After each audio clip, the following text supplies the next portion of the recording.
Ladies, young ladies and gentlemen, good evening to all of you, or good morning.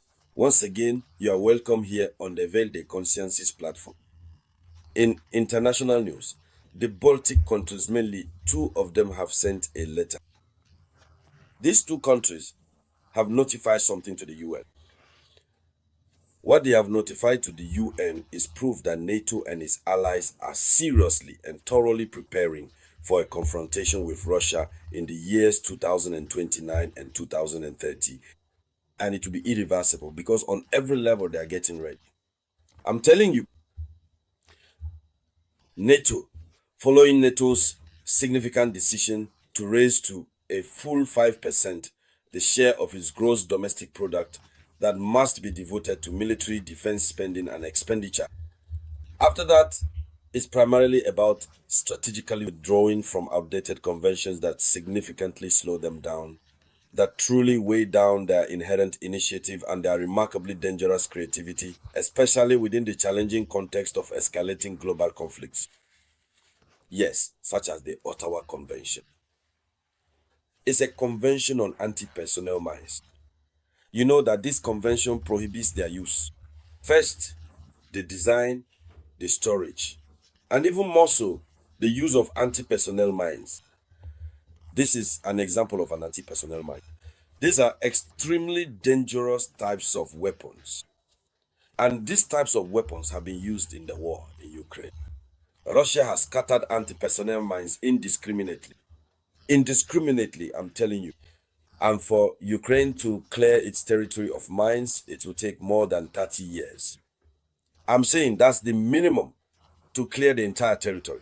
Since Ukraine doesn't have the means, Russia, on the other hand, has produced several mine clearing tanks, several demining vehicles. In fact, just recently, Russia unveiled a state of the art demining tank, but Ukraine doesn't have any. So, these Baltic countries want to have full freedom and latitude to manufacture anti personnel mines in a disorderly manner. But since this is strictly prohibited by a significant convention to which these Baltic countries are indeed signatories, and these Baltic countries have formally ratified it, they will consequently have to withdraw from the binding obligations of the Ottawa Convention in order to fully clear the way for themselves. And so you can already clearly see that the Western countries are very seriously preparing themselves against the Russian Federation. And this preparation is quite extensive. Let's go deeper to see what this is all about. But before continuing, I ask you to share the video conference as much as possible. Normally, I shouldn't be doing a video conference these 2 days.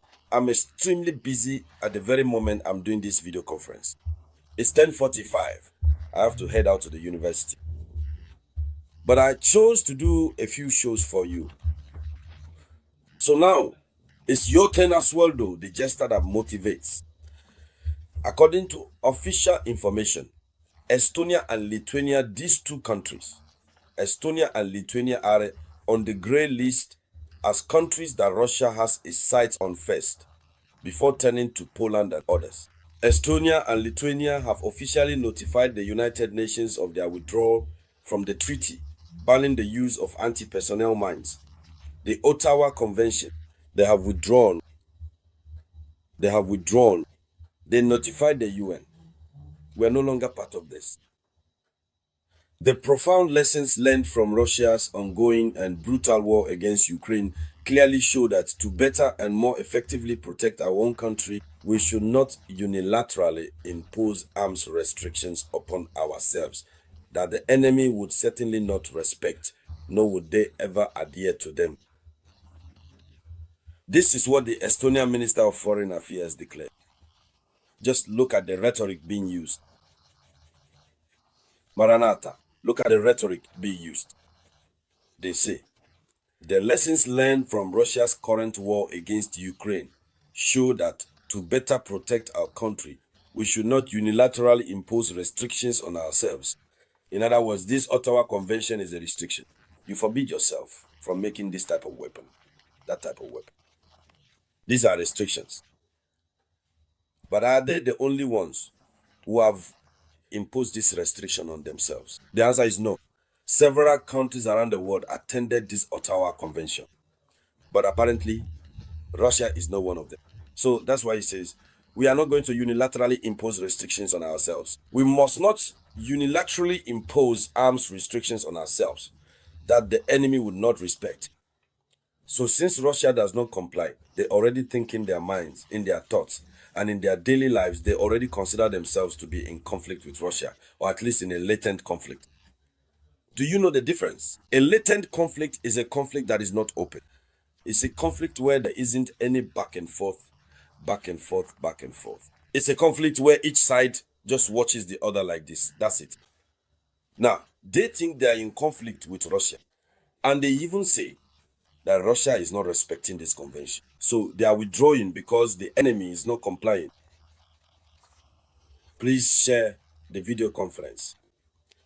This minister emphasized that leaving the Ottawa Convention would give Estonia greater flexibility in choosing weapon systems, means and solutions necessary to strengthen the country's defense capabilities. You see, if they leave this convention, the Ottawa Convention, remember, is the one that governs the issue of anti-personnel mines. And so if they leave, they will have greater flexibility. Everything will be easier for them when it comes to choosing armaments, what type of weapons they want to acquire, and so on. Yes, because unfortunately, they are all preparing for confrontation. 2029, 2030, the years that have circulated in rumors from various reports. Well, not just rumors, but in various reports that predict Russia will attack the West during that period. These are just words that are being said. But in reality, if they missed the Iran issue, it means they won't be able to anymore. The rest will just be Poloko Park. A 12-day war, sometimes 30 days, and then it's over.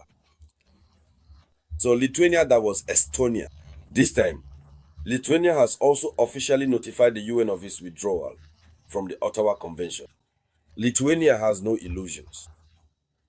Putin's Russia is the greatest long-term existential threat to Europe. It wages war to achieve its political objectives, undermines stability through sabotage, and is preparing for a long confrontation. Here is what the Lithuanian Minister of Foreign Affairs bodies wrote. They state it clearly. They are withdrawing. Why? Because Putin's Russia, not someone else's Russia, but Putin's Russia is the greatest existential threat. When we talk about an existential threat, it's the kind of threat that, to be redundant, it's a threat that endangers very existence itself. Here, it threatens their very existence. That is, when they look at Russia, they feel that they themselves might disappear. So, their existence would be, therefore, to prevent that, they need to arm themselves. That's why, officially, they told the UN, we are leaving the Ottawa Convention. And the UN can't do anything because at the international level, states join conventions of their own will and leave them of their own will. Ladies, young ladies and gentlemen, that was the top story in international news. So please share it as much as possible. I'll be back with more news for you shortly. This was the voice of your one and only Samurai.